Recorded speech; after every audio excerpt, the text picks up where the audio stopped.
he says, what do you think determines the mechanical ceiling of a player? That's a really difficult thing.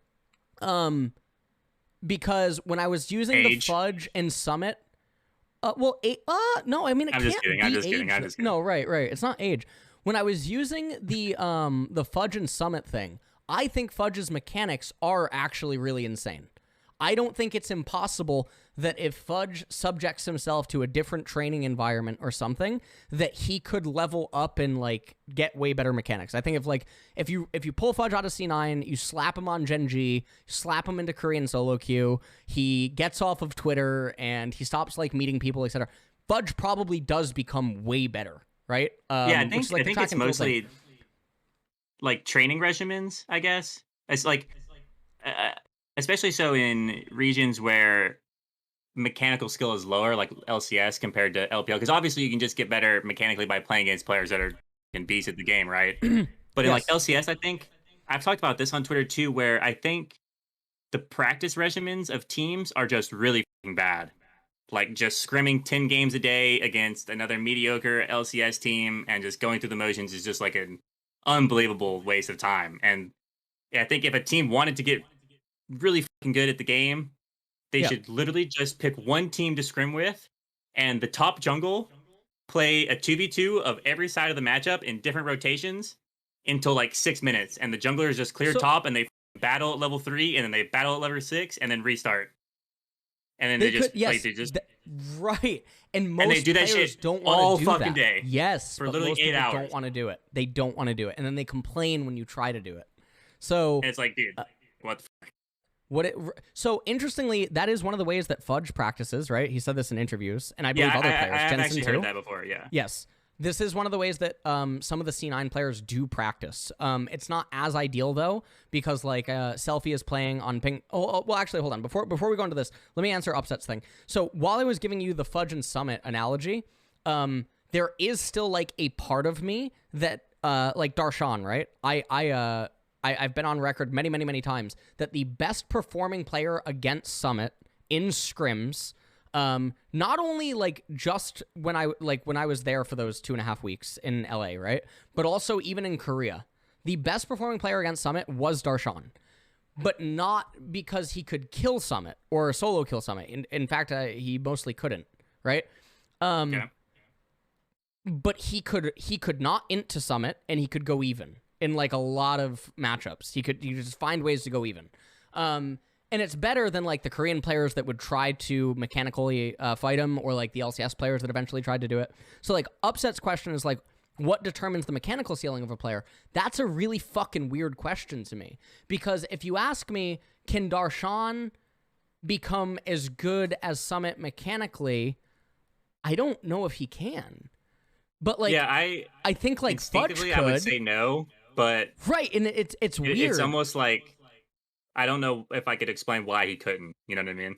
Right, and I pondered with this in Starcraft. So in Starcraft, history lesson for some people, there were lots and lots of different really good pro players, and there were some players that you could watch them play, and it's so obvious they're so much mechanically better than other pro players.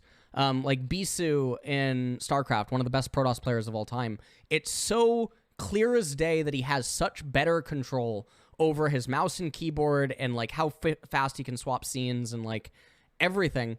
But that didn't mean that you couldn't beat Bisu, or that like you couldn't, beat him in other ways, because there's more to the game than just the mechanics. Yeah. But man, it's so fucking weird. So for like Upset's question, I actually don't know what the answer is. I think that you can create environments where your mechanics are forced to go up, like, a lot. But yeah, I don't know. But like even stuff like Faker, right? Like it's known that Faker's reaction speed thingy is actually kind of low. Like the human benchmark thing? Oh, he's there was something that was dude. No, but it was a few years ago. Faker was on the lower end compared to like other LCK players. In that regard, right? You mean like the human benchmark, like the reaction speed, and then like the precision of your clicks or whatever, and then what are you talking about? Yeah, that stuff, like aimbot or like human benchmark, like the screen. Here, I'll just show it on the screen. Human benchmark. This fucking thing where you click. Oh, what? No. What? Why can't I continue without disabling? What? What? Oh, yeah, I know this, yeah.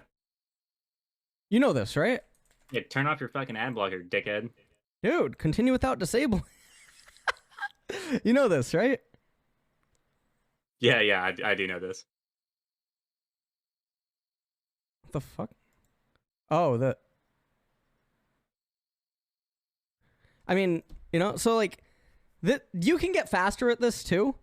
You know what I mean? Like, there, I was Hansama. But like, you could get Come on, dude. You could get Congratulations, faster. you just lost your team to split. Like, I mean, it's fine. Like... Way to go, buddy. Holy shit.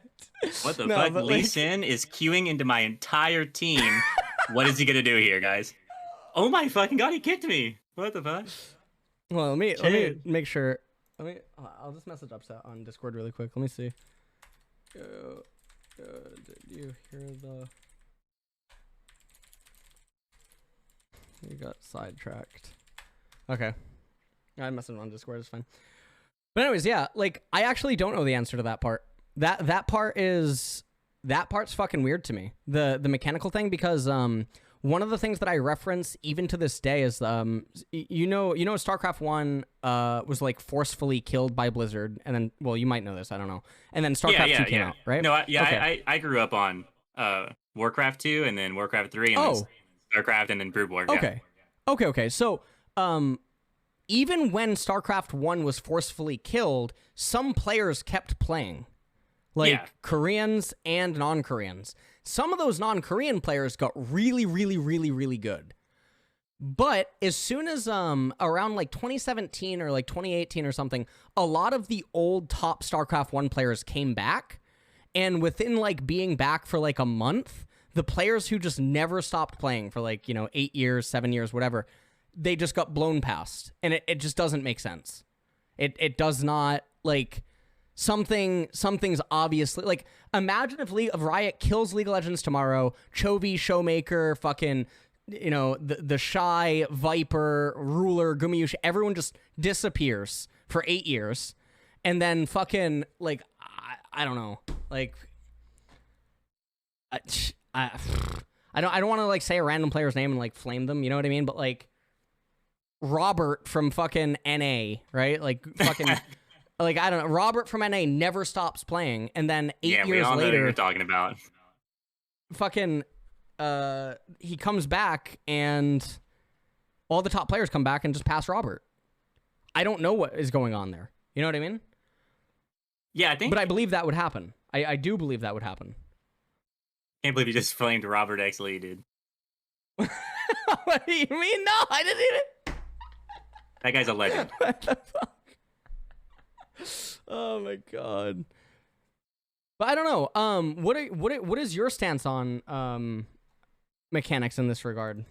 Oh, I mean, mechanics and like reaction time and shit like that is just like the inner workings of like the fucking your brain, and some of it is genetics, but then it's not like you can't get better. And I think a lot of it comes down to the subconscious desire to get better, and then being in atmospheres that can establish growth. So like proper practice regimens, like I said, like the, not spending 20 minutes every single game playing out a game up 5k gold when everyone and their fucking mom knows how like to progress the game to victory at that point, but then actually putting yourself into useful amounts of your time, and then